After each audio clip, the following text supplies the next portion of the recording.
재건축 안전진단 비용 지원 추진사항, 교육과정 및 설문조사에 대한 안내가 있겠으며 다음으로 교육이 진행되겠습니다.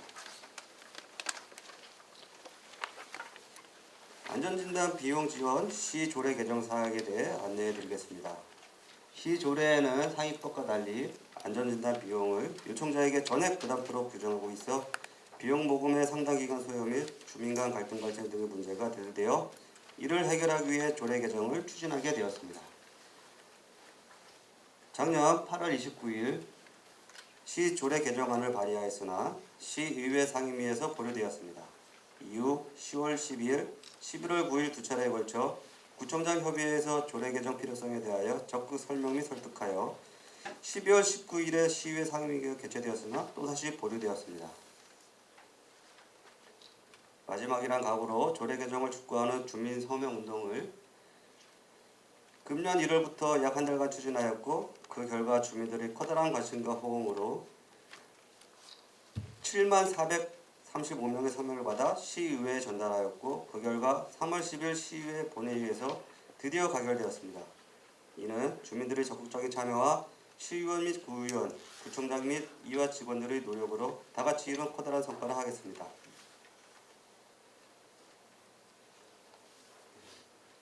주요 개정 내용을 설명해 드리겠습니다. 현행 규정에 요청자가 비용을 전액 부담해야 한다. 요청자는 비용을 예치해야 한다고 되어 있는 것을 요청자가 비용 부담할 수 있다. 시장 또는 구청장은 비용을 지원할 수 있으며 준공인가전 환수해야 한다로 수정 발의되었으나 보류되었고 최종적으로 구청장은 이래 비용 지원할 수 있고 사업 시행 계획 인가전 환수해야 한다. 소유자 과반수의 동의 및 구청자가 협약 체결해야 한다로 가결되었습니다. 개정 규정은 금년 7월 1일부터 시행됩니다. 향후 계획으로는 연차별 예산 확보, 서울시 세칙 규정 제적 추진사항 파악 및 지원 기준 등 마련, 맞춤형 컨설팅 연계 교육 등 예정입니다. 참고로 지원 대상 선정, 동의서 양식, 협약 내용 등이 담긴 가이드라인을 시에서 작성 중에 있고 7월 전에 배포할 것으로 예상하고 있습니다. 따라서 7월까지는 비용 지원에 대하여 궁금하시더라도 좀 기다려 주시길 바랍니다. 다음은 교육과정 등에 대해 안내해 드리겠습니다. 당 교육은 재건축 사업 초기 단계에서부터 주민 역량을 강화하고 신속 원활한 정비사업 추진 동력을 제고하고자 준비하였으며 올해 안전진단 추진단지 38개소를 대상으로 3월에서 6월까지 총 4회 진행됩니다. 교육과정은 첫째, 재건축 사업 추진 절차 및 관련 법령 안내. 둘째, 재건축 사업 신속 추진을 위한 사항. 셋째, 재건축 사업 갈등 관리 방안. 넷째, 질의응답 순으로 진행되겠습니다. 참고로 하반기에는 교육 수요 반영하여 서울시와 협의한 후 심화 과정을 개설할 계획도 있음을 알려드립니다. 마지막으로 더 나은 교육을 실시하는 데 참고하고자 설문조사를 하오니 나눠드린 설문지를 교육 종료 전 작성하시어 나가실 때 출입구에 있는 직원에게 제출하여 주시기 바랍니다. 자, 그럼 지금부터 찾아가는 재건축 정비사업 주민학교 교육을 시작하겠습니다. 먼저 오늘 강연을 해주실 최성훈 강사님을 소개해 드리겠습니다. 최성훈 강사님은 유니빌 산업개발 대표로 재직하시면서 정비사업 관련 다수의 강의와 컨설팅 진행 및 정비사업 갈등 조정과 등 도시 정비 분야 최고의 전문가로 활동하고 계십니다. 오늘 유익한 강의를 해주실 최성훈 강사님을 뜨거운 박수로 환영해 주시기 바랍니다.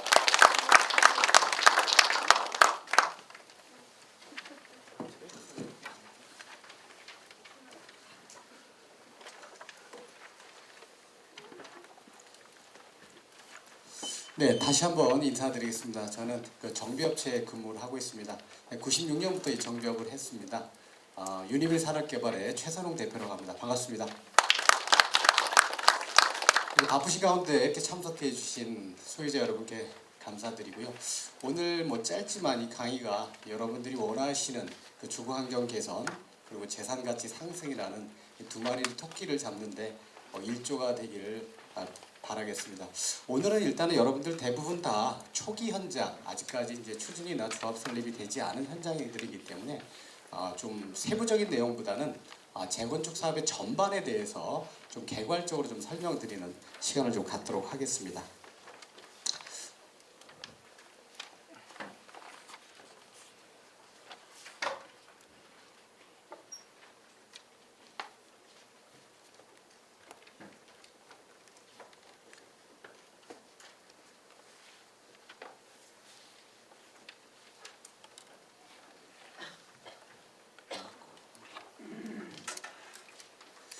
자, 추진 절차도 한번 보도록 하겠습니다.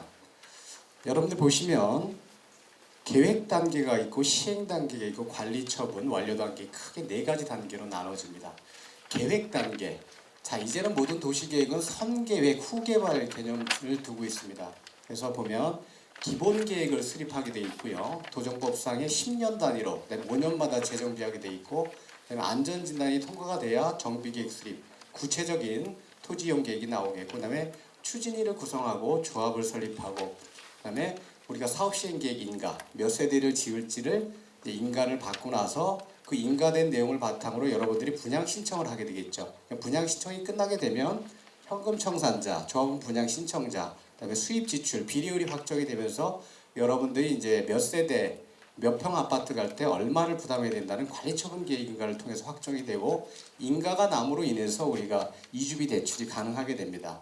그래서 그 외에 이제 이주 철거 착공을 하고 준공을 하게 되고, 준공이 되고 나면 이전 고시, 즉 여러분들 기존 토지는 사라지고 새로운 아파트로 이전이 되면서 등기가 되죠. 그 다음에 이제 정비구역 해제가 되고 이제 사업이 다 끝났기 때문에 여러분들이 지금까지 사업을 한 총 수입, 총 지출에 대해서 정산을 해서 해산을 한 이후에 해산 이후에 단계가 있습니다. 그 다음에 이제 청산 단계가 이제 민법상 청산 그 뒤에서 좀 말씀드리도록 할게요. 근데 여러분들이 좀 보는 방식에 좀 달리 옛날로 생각을 해보자면, 과거에는 사실은 정비 예정구역 제도라는 게 있었습니다. 기본계획에 여긴 재건축합니다, 여기는 재개발구역입니다, 이렇게 바운더리를 그려놨었어요. 그래서 과거에는 추진위 승인을 먼저 하고 그 다음에 정비계획을 하고 안전진단이 거꾸로 돼 있었습니다. 그래서 추진위 승인하고 정비계획 수립했는데도 안전진단이 통과가 안 돼서 사업이 진행이 안 되는 이런 단지들이 있었거든요. 그래서 도정법이 변경이 되면서 재건축 같은 경우에는 반드시 안전진단이라는 통과 관문을 넘어야 그 다음 단계를 갈 수 있기 때문에 안전진단을 아예 먼저 실시를 하는 거죠. 그 다음에 이제 정비계획 수립이라는 거는 여기가 몇 층으로 몇 세대로 토지용 계획에 도로는 어떻게 되고 공원은 어떻게, 이 계획을 먼저 잡은 다음에 추진위 승인을 가게 됩니다. 그래서 과거에는 추진위 승인을 먼저 해놓고 예정구역에 추진위만 먼저 만들어 놓고 안전진단 정비계획을 하다 보니까 사업이 좀 지연되는 사례가 있었는데 좀 바뀌었다.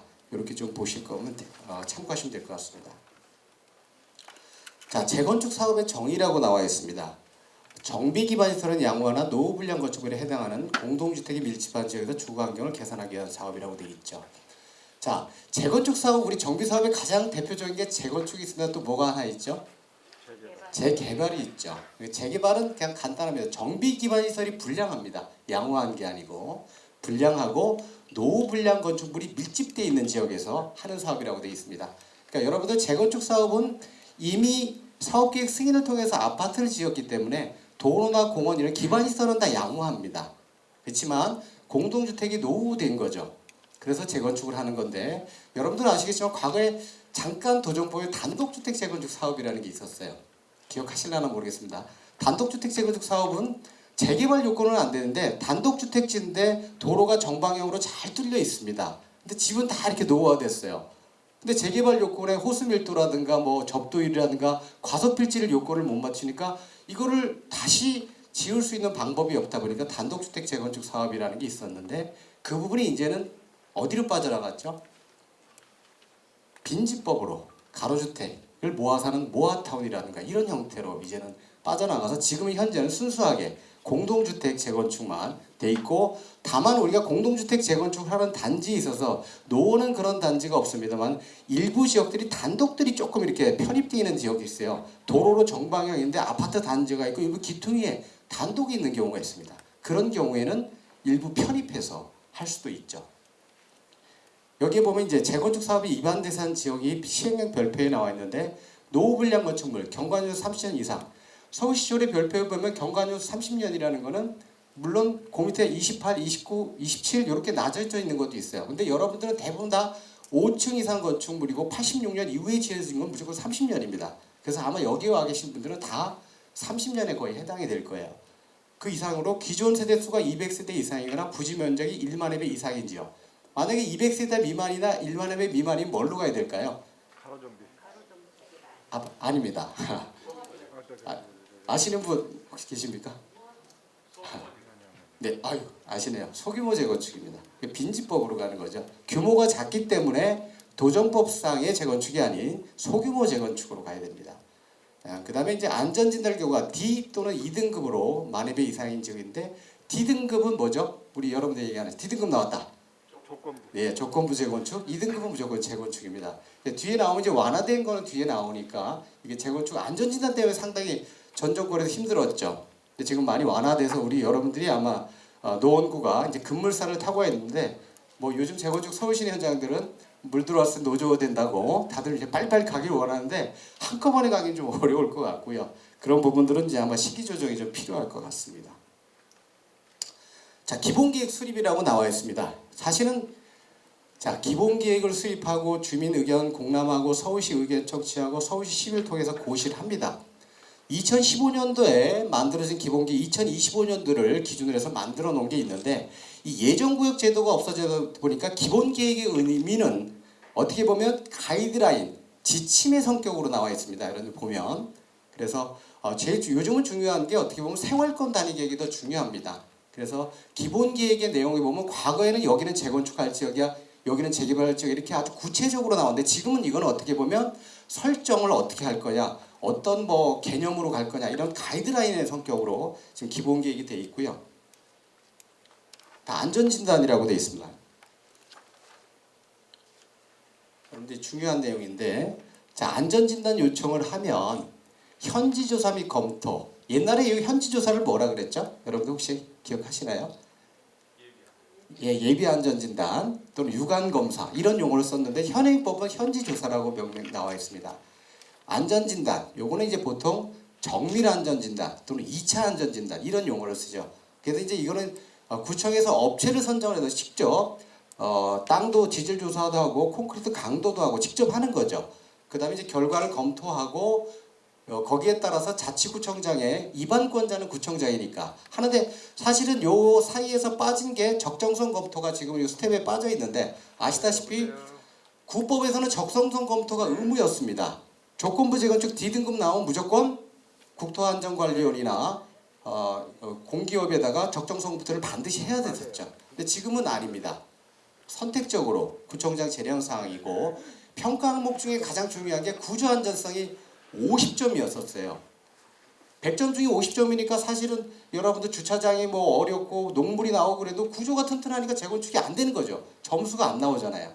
그래서 이게 현실적으로 옛날처럼 30점, 주거 환경도 아마 15점에서 30점, 설비는 5도에서 25점에서 30점, 비용 편익은 그대로 10점이고요. 그러니까 다른 분야의 점수들이 올라가면서 사실은 여러분들 아파트 사시면서 구조도 중요하지만 주차난도 엄청나게 문제가 되고 농물이 나오고 다른 환경들 어떤 소방의 문제 이런 문제 다른 문제들도 많거든요.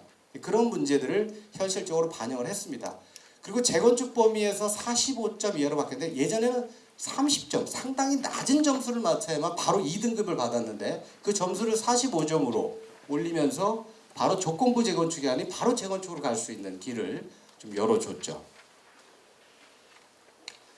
자, 정비계획 수립이라는 게 있습니다. 이제 기본계획은 큰 계획이고 정비계획 수립은 이제 단위별 계획입니다. 각 아파트는 여기 이제 주공 3단지가 있지만 3단지에 대한 어떻게 지을 거냐 예를 들면 그럼 거기에 대한 구체적인 안을 만들어야 되는데 여기에 보면 우리 이제 서울시가 신속통합기획이라는 걸 하고 있습니다.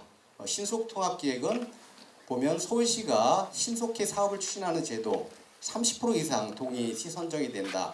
자문 내용에 높이 밀동 도시 규제 완화를 검토하고 참여단을 구성해 의견 청취를 한다. 과거에 획일적으로 상강명 35층 안 된다. 이런 것들 2종 7층밖에 안 된다.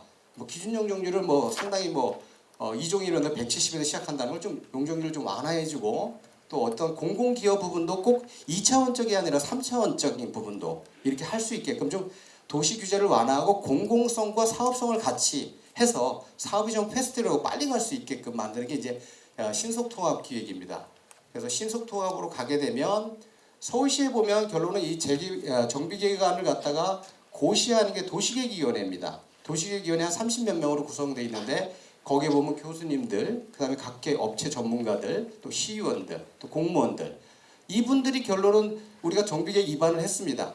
여기 용적률 몇 프로로 해서 몇 층으로 몇 세대로 넣었는데 그 심의원들의 생각이 다 틀리겠죠. 교수들이 보고 이거 이 공원 위치가 별로 많이 이쪽으로 옮기는 게 낫겠어. 도로를 여기 좀 확폭해야 되겠어. 층수를 좀 낮춰야 되겠어.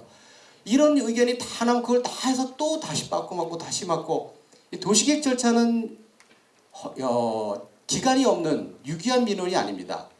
계속 맞고 계속 할 수 있어요. 처리 기한이 없단 말이죠. 그러다 보니까 사업이 자꾸 길어지니까 전문가들 한 5명에서 9명으로 전문가 소위원회를 수권 소위원회를 만들어서 거기서 조정안을 신통안을 만드는 거죠.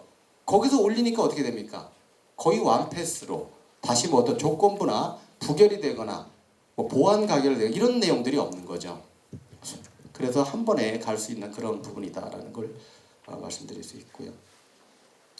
자, 정비구역 지정 절차입니다. 이렇게 해서 이제 신통기획안이 만들어져서 계획안이 만들어지면 이제 그 계획안이 만들어질 때까지는 구청이라든가 서울시라든가 다 부서 협의를 하죠. 전문가 자문도 받고 야 이게 최저간이야. 용적률 몇 프로 이런 걸 그러면 이제 그 안이 만들어지면 주민들을 대상으로 이런 안이 있습니다라고 설명도 하고 공람도 합니다. 그 다음에 이제 자치구의 의견 청취, 구의 의견 청취 60일 하는데 의견이 60일 내에 없으면 이의가 없는 걸로 보도록 법에는 규정이 돼 있죠. 그 다음에 서울시에 신청하면 서울시 도시계획 심의를 통해서 15고시를 하게 됩니다. 그래서 도시계획의 결정권자는 구청장이 아니고 시장이죠. 정비계획 결정권자는 50만 이상 같은 경우는 이제 50만 이상의 시장이 할 수 있지만 그렇게 돼 있습니다. 정비계획의 포함 사항은 여러분들이 생각하시는 것처럼 가장 중요한 게 토지 이용계 어떻게 집을 지을 거냐 뭐 세대수나 이런 것도 중요하지만 그 내용에 보면 뭐 세입자 주거 대책이라든가 교육 환경의 보호에 관한 계획이라든가 여러 사항들이 같이 이제 포함이 됩니다. 단순하게 우리가 정비구역이라고 계획이라고 하면 뭐 아파트를 몇 세대 지을까 이런 내용뿐만이 아니라 이 도시를 개발하는 데서 주변 영향 뭐 이런 것까지도 포함을 해서 계획 수립을 한다 이렇게 보시면 될 것 같고요.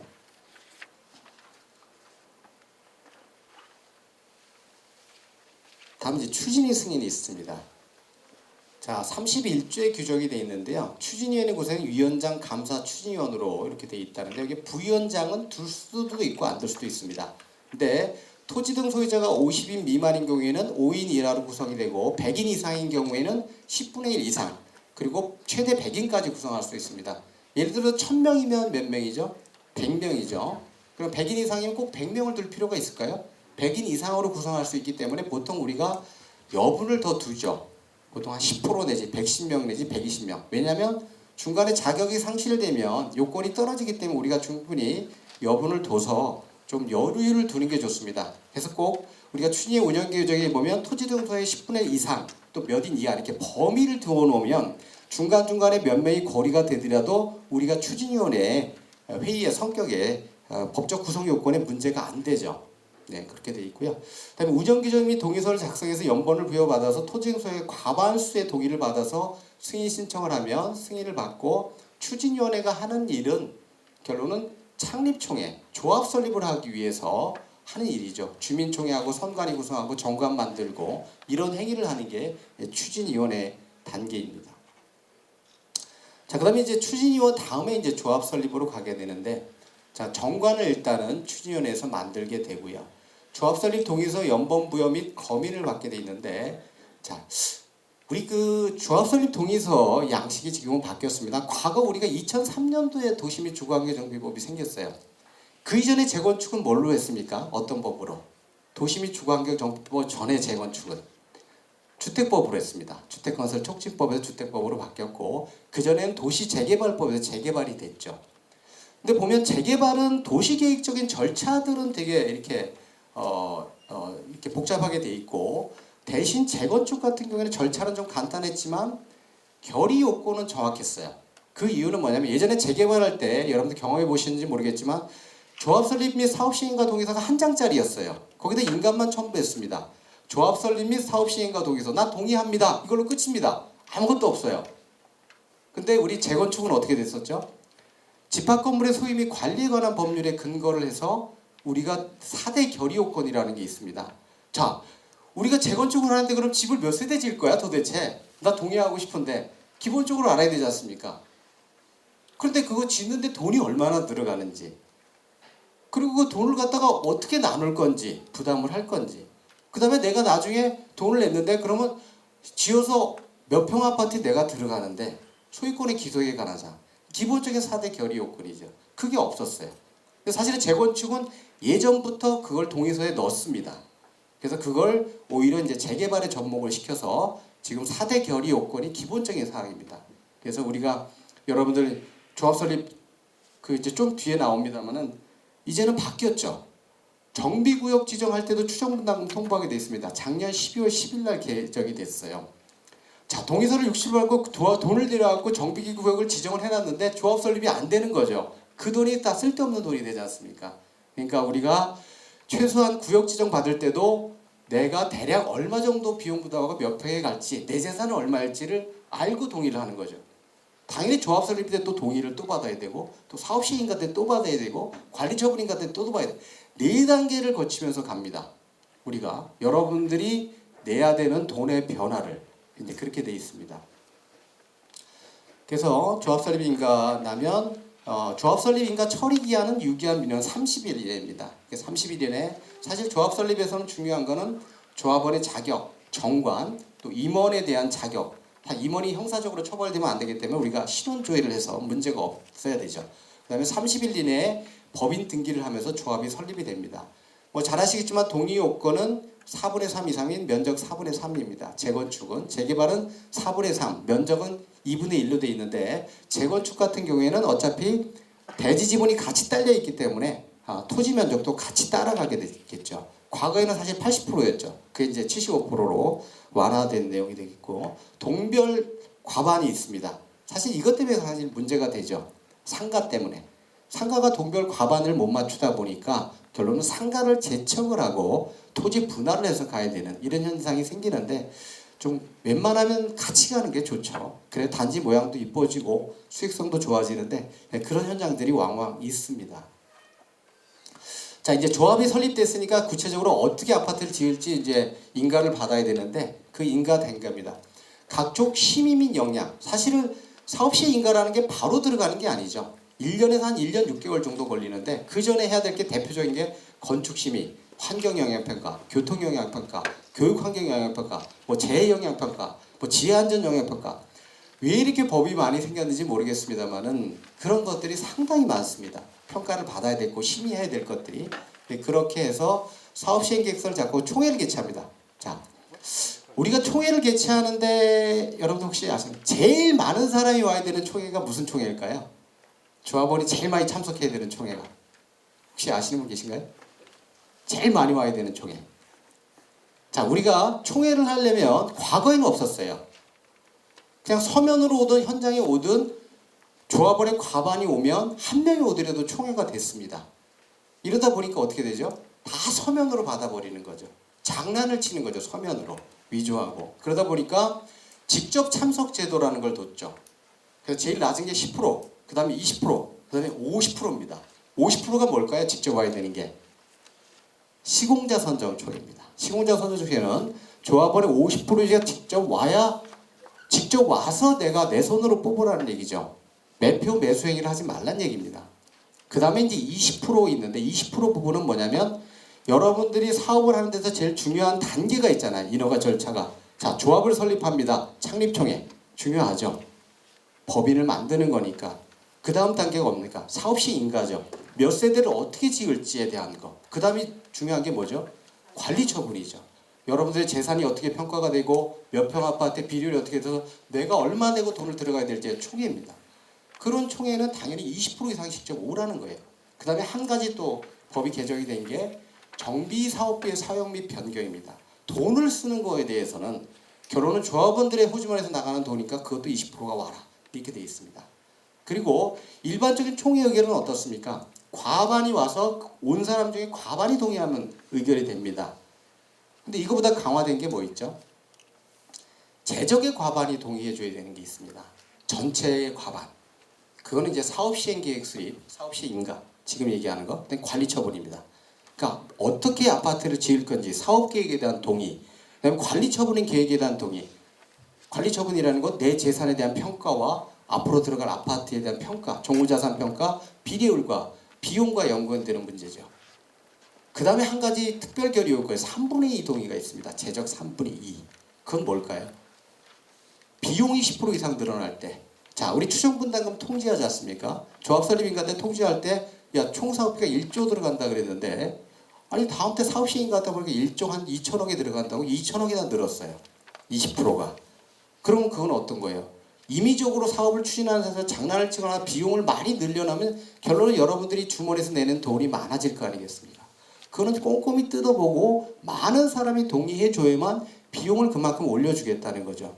타당한 근거가 있어야 되죠. 그래서 비용이 10% 이상 늘어나면 3분의 2 동의를 받게 되어 있습니다. 그래서 사업시행계획은 20% 이상의 직참에다가 재적조합원의 과반이 동의를 해야만 다음 인가 신청을 할 수 있고요. 요 단계에서 직전에 조합 설립 때 만약에 비용보다 10% 이상 늘어나면 3분의 2 동의 받아야 됩니다.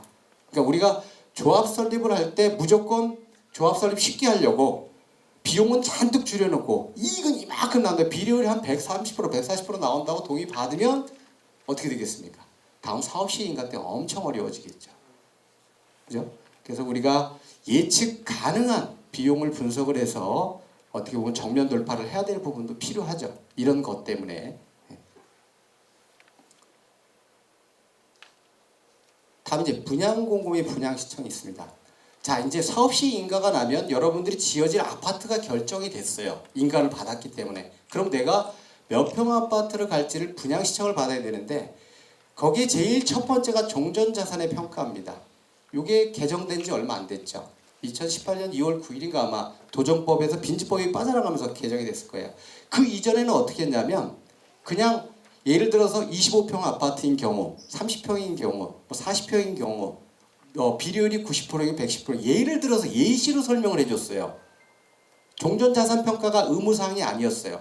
그러다 보니까 내 재산이 얼마인지도 모르고 분양신청을 하는 거죠. 계략적으로 판단하고 이게 안 되겠다.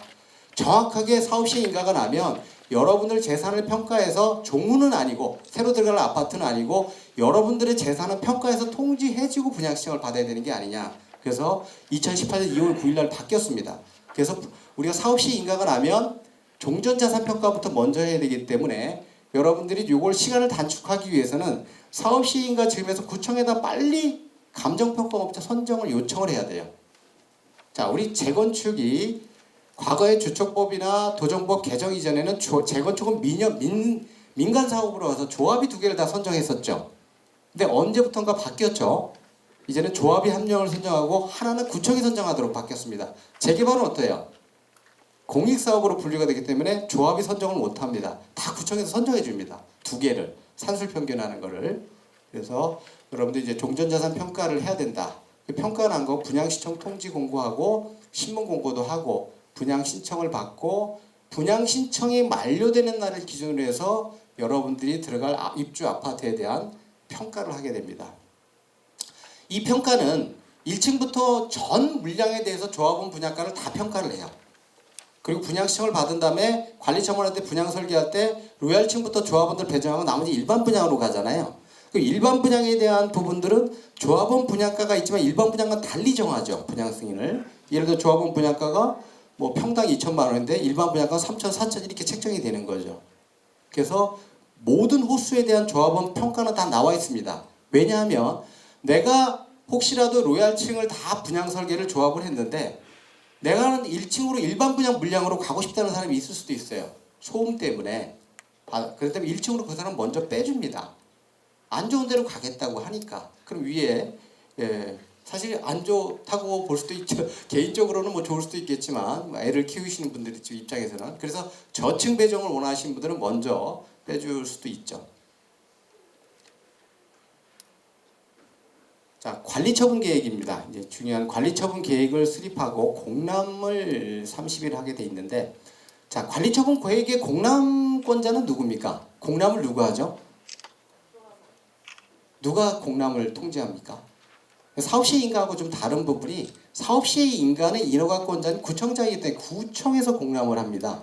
근데 관리처분계획 수립권자는 조합이기 때문에 사업시행자인 조합이 공람 주체입니다. 그러니까 조합에서 공람을 하고 의견을 받아서 공람 의견 심사를 해서 반영할지 말지를 판단하고 구청에 인가를 신청하는 거예요. 구청이 공람하는 게 아닙니다. 관리처분계획은. 근데 공람에 대한 시기는 언제 하면 될까요? 공람을. 참 애매합니다만은 사실은 우리가 총회를 기준으로 해서 그 전에 보통 30일 하는 게 통상적인데 총회 중간에 해도 되고 총회 끝나게 해도 됩니다. 국토부 유권에서는 그렇습니다. 공람에 대한 시기에 대해서는 규정되어 있지 않고요. 다만 인가 신청하기 전에만 하면 되는데 다만 우리가 통상적으로 하는 거는 관리처분 총회하기 전에 30일 전에 법적으로 통지하라는 게 있습니다. 그거는 뭐냐면 여러분들의 종전재산 그리고 아파트 일반 분양, 가격, 세대 이거를 통지하도록 법으로 규정하고 있어요. 30일 전에. 즉 내가 관리처분 총회를 하는데 우리가 일반적인 총회는 어떻습니까? 14일 전에 공고하고 일주일 전에 통지를 해요. 그럼 내가 일주일 동안 판단하고 찬성, 반대 여부를 선택을 해야 되는데 관리처분은 중요한 거잖아요. 내가 여기서 분양 신청을 하고 탈락을 할지 아니면 나중에 계약 체결을 안 할지 동의를 할지 말지를 중요한 부분이기 때문에 30일 전에 통지하라는 거예요. 그러니까 30일 동안 한 달 동안 내가 충분히 이걸 보고 야 이거 내가 돈 중도금 낼 수 있을까 자금 내고 입주할 수 있을까 여러 가지를 다 따져보고 동의를 하라는 거죠.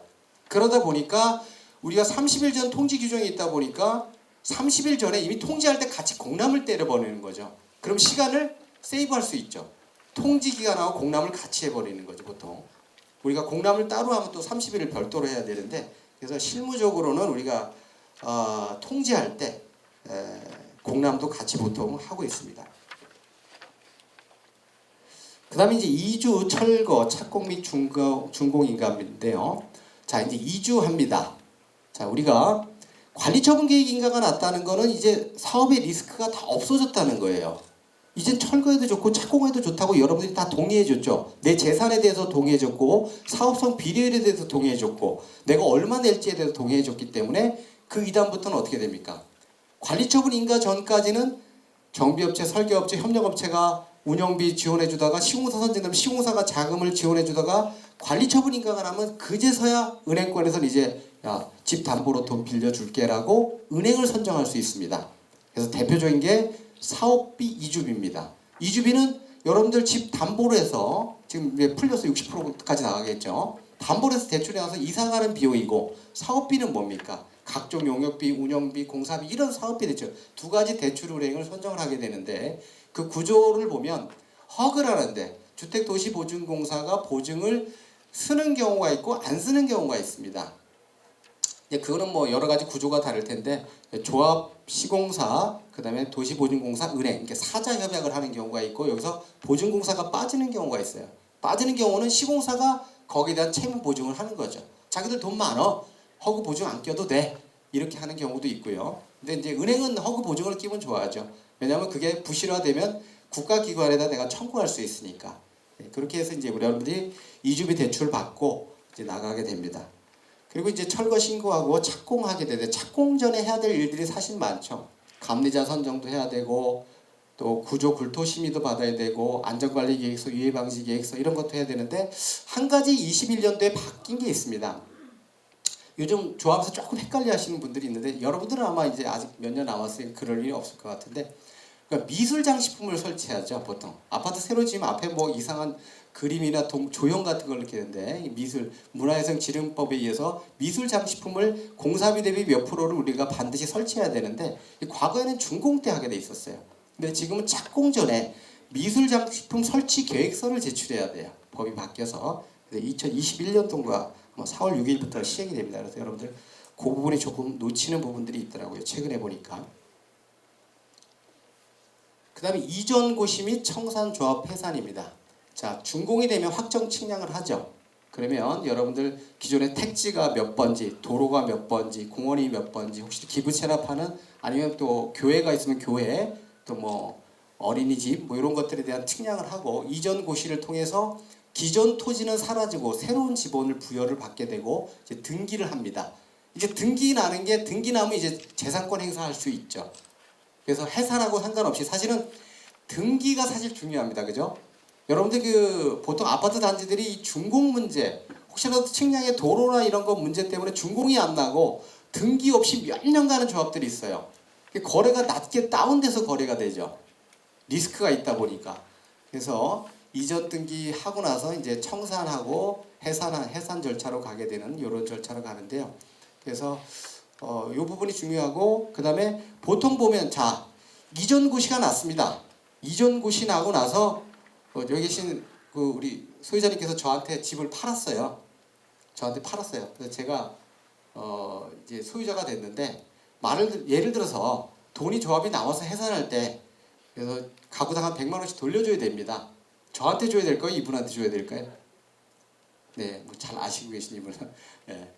근데 만약에 계약을 달리 썼다면, 자 계약에 따라 다르죠. 자 이전 고시 당시에 조합원이 별도의 특약이 없으면 그때 당시에 조합원이 어떤 환급금과 청산금에 대한 의무를 부담을 합니다. 조합원의 권리. 나는 부동산만 산 거예요.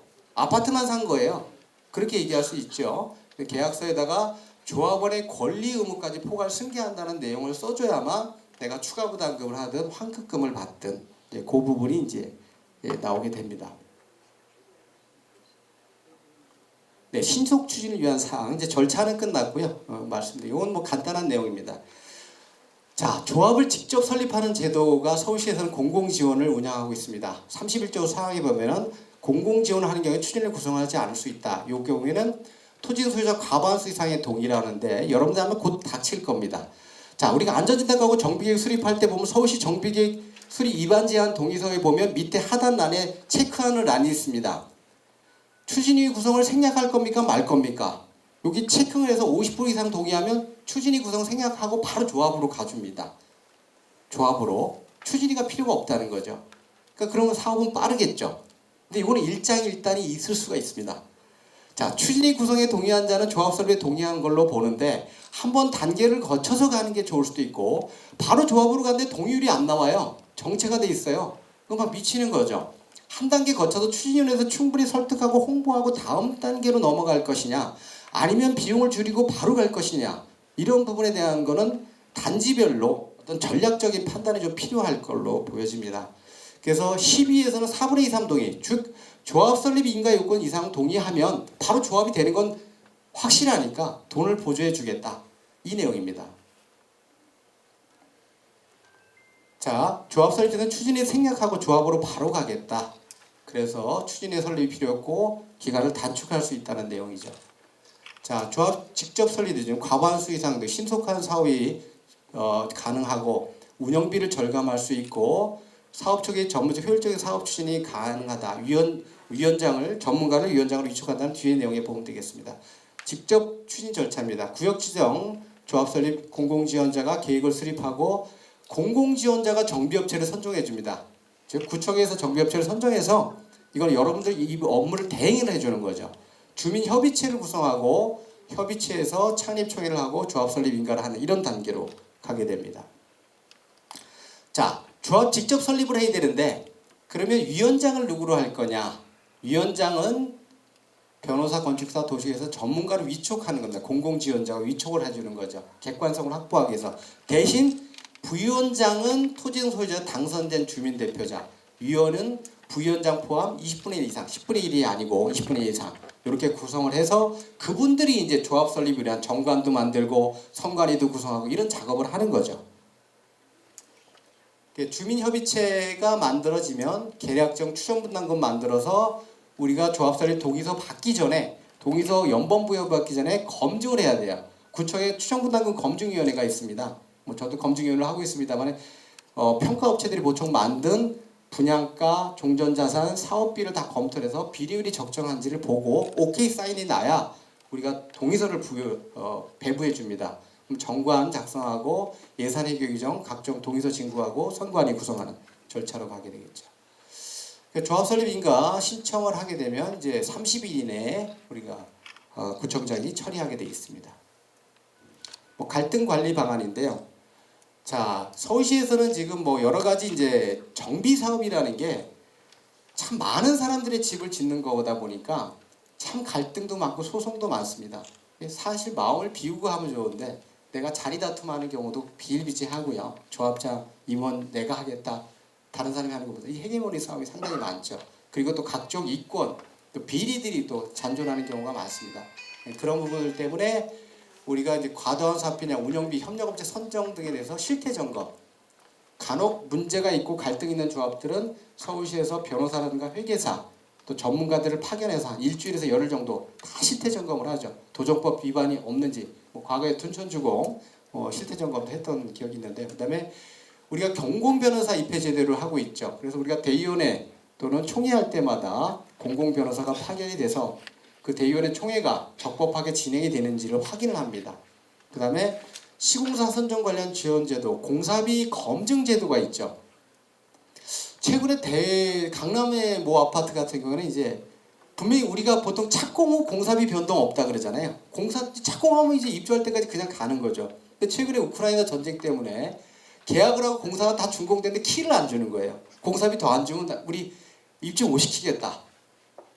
지금 요즘 참 이게 재개발 재건축이 여러분 하는 게 적은 비용으로 좋은 아파트를 가면 좋은데 요즘 아주 정말 난립니다. 서울 시내 다 400만 원대 후반 하던 게 500대 하던 게 다 600대입니다. 강남은 뭐 700대, 800대, 1000만 원대까지 공사비가 올라가다 보니까 결론은 사업성이 떨어지니까 상당히 힘들죠. 추진하기가 동의받기도 힘들고. 그래서 몇 번씩 공사비가 올라가고 하는데 그런 부분에서 지금 공사비 검증 제도가 있습니다. 시공사가 인위적으로 못 오르게끔 한국부동산원에다가 10% 이상 늘어나거나 분담금이 20% 이상 늘어나거나 조합은 5분의 1 이상 요구하면 부동산원에 검증을 할 수 있는데 이게 강제사항은 아니에요. 검증을 해서 떨어지더라도 사인 간의 계약을 갖다가 침범은 못하게 돼 있어요. 검증만 해줄 뿐이지.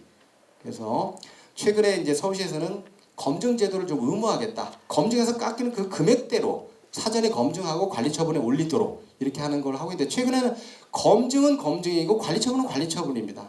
별개로 가고 있거든요. 그래서 그런 부분들이 좀 있고요. 그다음에 방대한 정비사업에 대한 어떤 정보 같은 거는 여러분 정비사업 정보 문구당에 들어가면 각 구별로 진행되는 상황, 협력업체 개요 등은 다 볼 수 있죠. 내가 회원이 아니면 뭐 이사회 회의록이나 계약서 등은 볼 수 없지만 전반적인 흐름, 어떤 규정 같은 건 다 볼 수 있습니다. 그리고 각종 이제 갈등이 생기는 조합 같은 경우에는 이제 서울시에서 정비사업 코디네이터들 인력 풀을 운영을 해서 갈등 조정을 하고 회의도 하고 이렇게 진행을 하고 있습니다. 감사합니다. 이상 마치겠습니다. 네.